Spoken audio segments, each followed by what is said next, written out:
Hello बच्चों, let's see this question and here this question say what makes an election democratic, यानी कि वो कौन कौन सी ऐसी कंडीशन है जो एक इलेक्शन को डेमोक्रेटिक बनाती हैं। आपसे ये क्वेश्चन पूछा गया है, बहुत इंपॉर्टेंट क्वेश्चन है ये। ठीक है, तो आंसर देखते हैं कि वो कौन कौन सी कंडीशन है जिसके बेस पर हम कह सकते हैं कि हाँ ये इलेक्शन डेमोक्रेटिक थे। तो ये कंडीशन कुछ इस तरीके से है। पहली कंडीशन है, election must be held regularly every 5 year.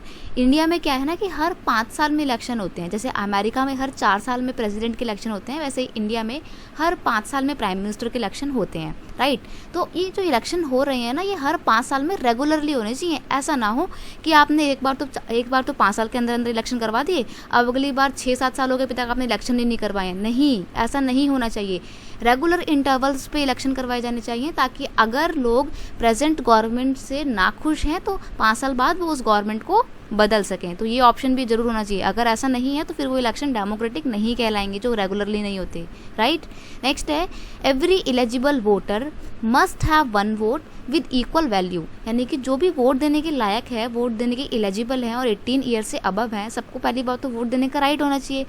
और चाहे वो इंसान अमीर हो, गरीब हो, अपर कास्ट का हो, लोअर कास्ट का हो, मेल हो, फीमेल हो, सबको इक्वली वोट देने का राइट होना चाहिए और उनके वोट की वैल्यू भी इक्वल होनी चाहिए। ऐसा ना हो कि अपर कास्ट के इंसान की वोट की वैल्यू बहुत ज़्यादा हो रही है और लोअर कास्ट के इंसान की वोट की वैल्यू कम है। ऐसा नहीं होना चाहिए। सबके पास एक वोट देने का राइट होना चाहिए और सबके वोट का इक्वल वैल्यू होना चाहिए। तो ये भी एक सेकंड कंडीशन है। फिर तीसरा है, there should be option in front of voters to choose any political party, यानी कि जो वोटर्स हैं उनके पास बहुत सारे ऑप्शन होने चाहिए कि हाँ भाई ये वाली पार्टी नहीं तो ये वाली पार्टी, और ये वाली पार्टी नहीं तो ये वाली पार्टी।